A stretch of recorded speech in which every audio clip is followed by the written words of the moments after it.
Hola, buenas. Hoy vamos a comenzar esta unidad con el tema de los pronombres. Vamos a hablar sobre los pronombres de sujeto, los pronombres de complemento directo e indirecto y otros tipos de pronombres que no hemos visto todavía este semestre, como son los pronombres preposicionales y los pronombres interrogativos. Entonces vamos a comenzar con un pequeño repaso de lo que vimos en capítulos anteriores sobre los pronombres de sujeto. Recuerden, los pronombres de sujeto siempre sustituyen a la persona o entidad que realiza la acción. Por ejemplo, en la oración vivimos con mis padres, el sujeto va a ser nosotros, porque el verbo es vivimos, entonces nosotros vivimos, por lo tanto el sujeto es nosotros.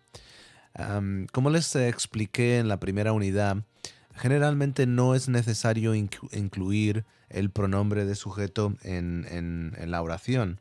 Entonces, como pueden ver en la pantalla, pues es exactamente lo que les digo en la primera parte. Es que no es necesario incluir los pronombres de sujeto en la oración.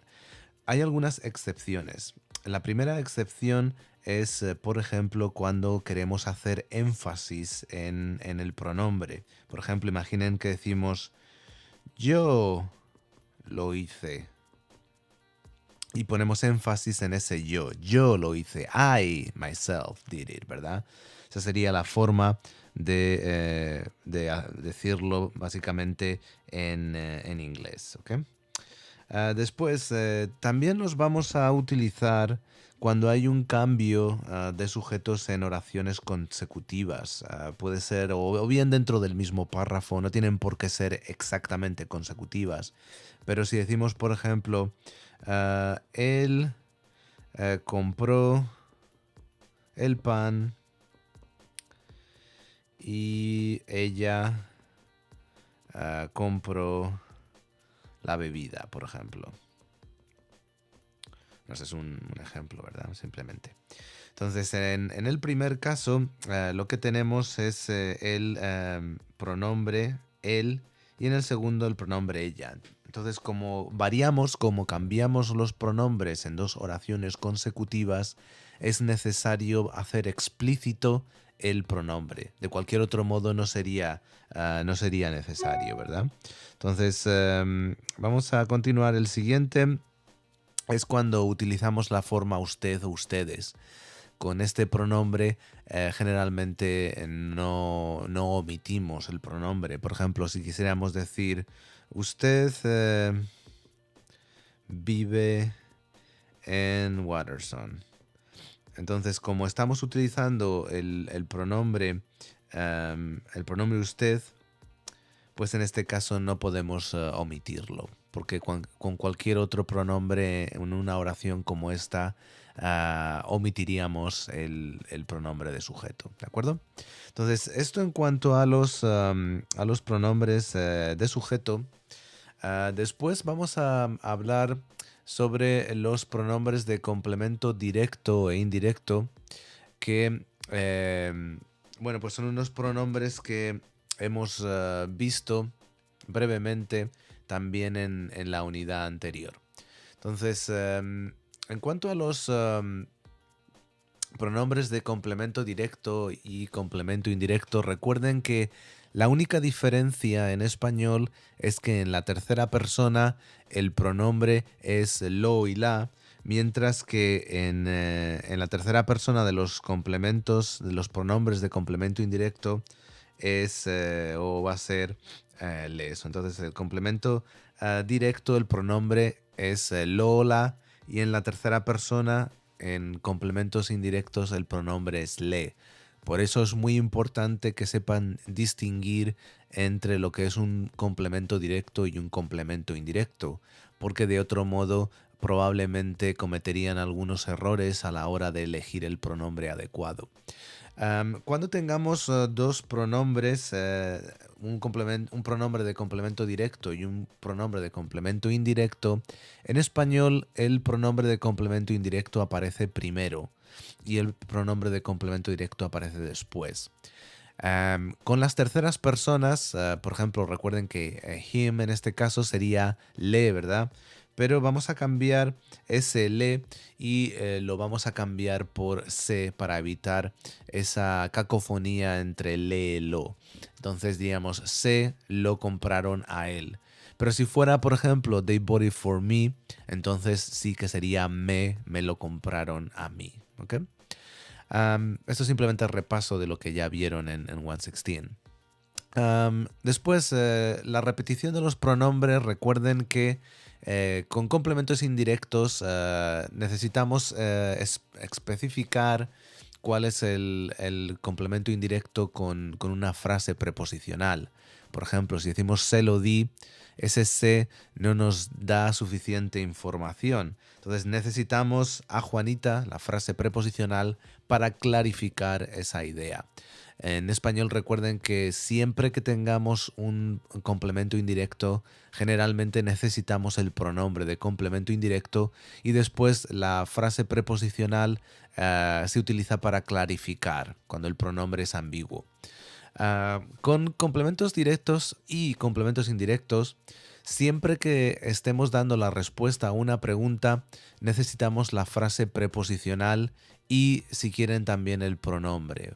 Y da igual que sea complemento directo o indirecto. Este es el único caso, la excepción, o una de las excepciones en que vamos a encontrar un pronombre de complemento directo junto a la frase preposicional que nos indica ese complemento directo. Por ejemplo, ¿a quién visitaste?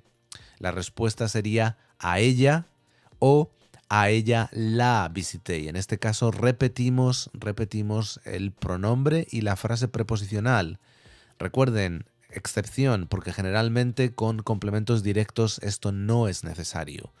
Con los complementos indirectos siempre ocurre. Entonces, por ejemplo, ¿a quién le diste el gato?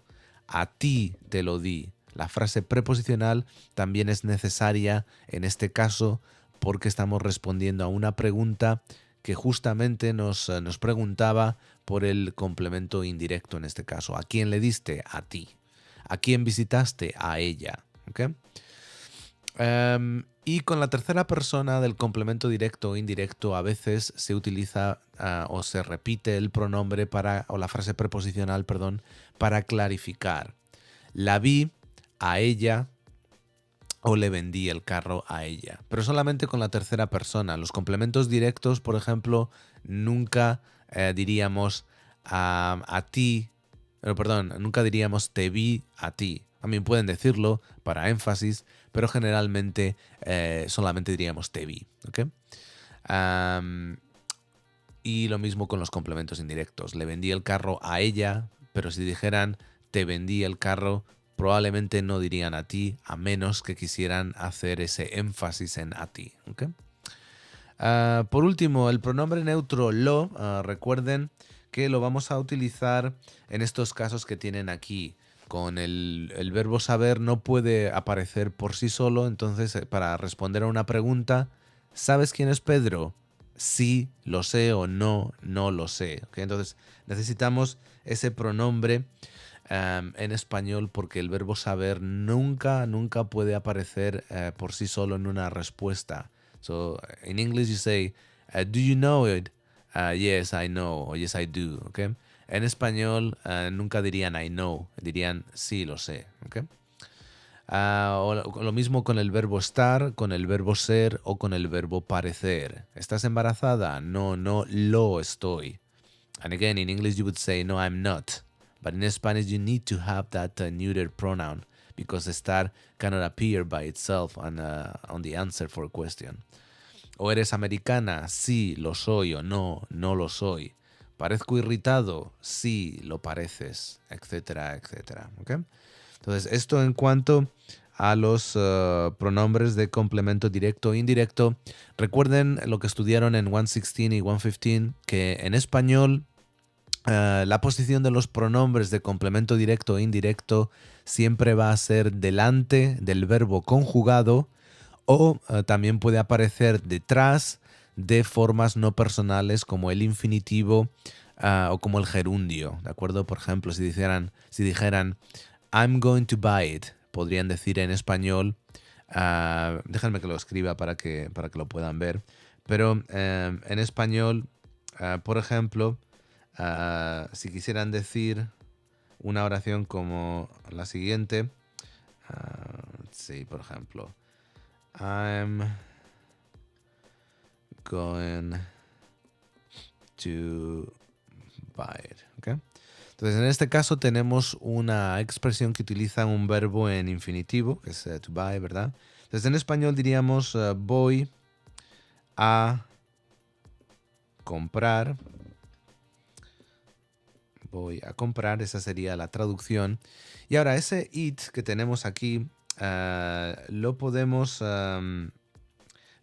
traducir, lo podemos poner delante del verbo conjugado, por ejemplo, lo voy a comprar, sería correcto. O también podemos ponerlo detrás del infinitivo, de la forma no personal del verbo.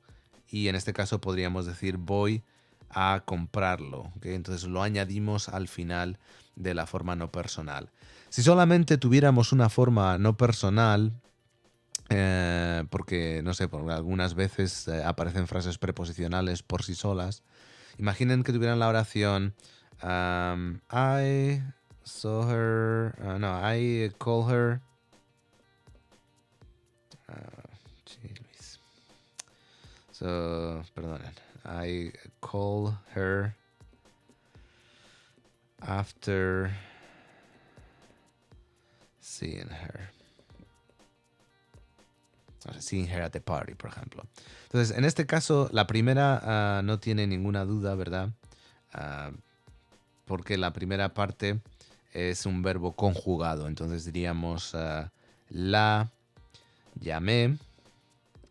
Y en este caso el pronombre tiene que ir delante del verbo conjugado. Pero en la segunda parte tenemos una preposición y un verbo en una forma no personal. En este caso no podemos colocar el pronombre delante de la forma del verbo conjugado porque el verbo no está conjugado. Entonces en este caso tenemos que colocar el pronombre siempre detrás porque no hay ninguna otra posibilidad. Después de verla en la fiesta, por ejemplo, ¿okay? Entonces pueden ver que aquí en este caso el pronombre lo vamos a tener que colocar después del infinitivo, del verbo en el infinitivo, ¿okay? Muy bien, vamos a continuar entonces con la siguiente forma de de pronombres, y estos van a ser los pronombres que llamamos preposicionales, esos son los que tenemos al final. Entonces tenemos los pronombres preposicionales. Estos pronombres van a ser pronombres como me, ti, él, ella, usted, nosotros, nosotras, ellos, ellas, ustedes. Y siempre van a aparecer después de una preposición. Noten que me lleva un acento ortográfico para no confundirlo con el mi adjetivo posesivo, ¿de acuerdo? Entonces, como pronombre preposicional siempre lleva acento ortográfico. Ti, sin embargo, no lo necesita porque no podemos confundirlo con ninguna otra forma o con ningún adjetivo posesivo, por ejemplo, ¿okay? Entonces, algunos ejemplos que tienen aquí son, por ejemplo, a mí, para ti, tras usted, lejos de nosotros, después de ti, después de mí, etcétera, etcétera. Esas son las formas de los pronombres preposicionales en español. Hay algunas excepciones en las que no utilizamos ni mi ni ti. Por ejemplo, la primera excepción es cuando tenemos la preposición entre. Con la preposición entre vamos a utilizar entre tú y yo. No podemos decir entre ti y mí, ¿okay? Eso sería incorrecto en español, es entre tú y yo. Lo mismo con la preposición según. Según tú o según yo, no podemos decir según mí, según ti, ¿okay? Eso sería incorrecto, según tú, según yo. Lo mismo con menos, menos yo, menos tú. Lo mismo con la preposición con, conmigo, contigo. con la preposición como yo, como tú, y con la preposición excepto yo o excepto tú. ¿Ok? Entonces, en esos casos no podemos utilizar las formas me y ti. Esas son las únicas excepciones. Bien, y por último vamos a ver rápidamente los pronombres interrogativos en español, que son bastante sencillos, no tienen demasiada complicación. La única diferencia está en la forma de qué y cuál, que a veces suelen confundir a los estudiantes. Pero aquí les explico básicamente cómo funcionan. Entonces, tenemos, por ejemplo, que el pronombre interrogativo que, okay, que se traduce en inglés como what, y también cuando en inglés tienen which with a noun. Por ejemplo, imaginen que quieren decir which shirt do you prefer. Okay, which shirt. Shirt is a noun. Entonces en español ese which no se traduciría como cuál, sino que lo traduciríamos en este caso como qué. Okay, entonces, por ejemplo, déjenme que lo escriba aquí para que puedan verlo. Si quisieran decir, por ejemplo, en español, which shirt do you like, por ejemplo. Entonces, como tenemos en este caso which con un nombre, ese which en español lo vamos a traducir como qué. ¿Ok? Entonces diríamos ¿qué camisa te gusta? ¿Okay? ¿Qué camisa te gusta? Sería la forma correcta de traducir ese which shirt. Again, because shirt is a noun. Bien, entonces el resto es bastante sencillo. ¿Cuál es which? Siempre que sea delante de un verbo o de la preposición de. ¿Cuál de ellos o cuál prefieres? ¿Okay? ¿Cuál prefieres? Tienes cuál y el verbo. ¿Cuánto o cuánta o cuántos o cuántas? Significa how many o how much. ¿Quién? Obviamente es who. ¿Dónde es where? Cómo es how, por qué es why, and cuándo es when. Okay, entonces esas no tienen demasiada complicación, son similares tanto en inglés como en español. Muy bien, pues con esto terminamos el repaso de los pronombres. Durante el semestre hablaremos de varios pronombres más en profundidad. Uno será cuando hablemos de las cláusulas adjetivas, veremos los pronombres de relativo en español. También cuando hablemos de palabras indefinidas, pronombres indefinidos. Y por último, cuando hablemos del pronombre se, que como saben, pues tiene muchísimas aplicaciones diferentes en español. ¿De acuerdo? Muy bien, pues eso es todo en cuanto a los pronombres por ahora.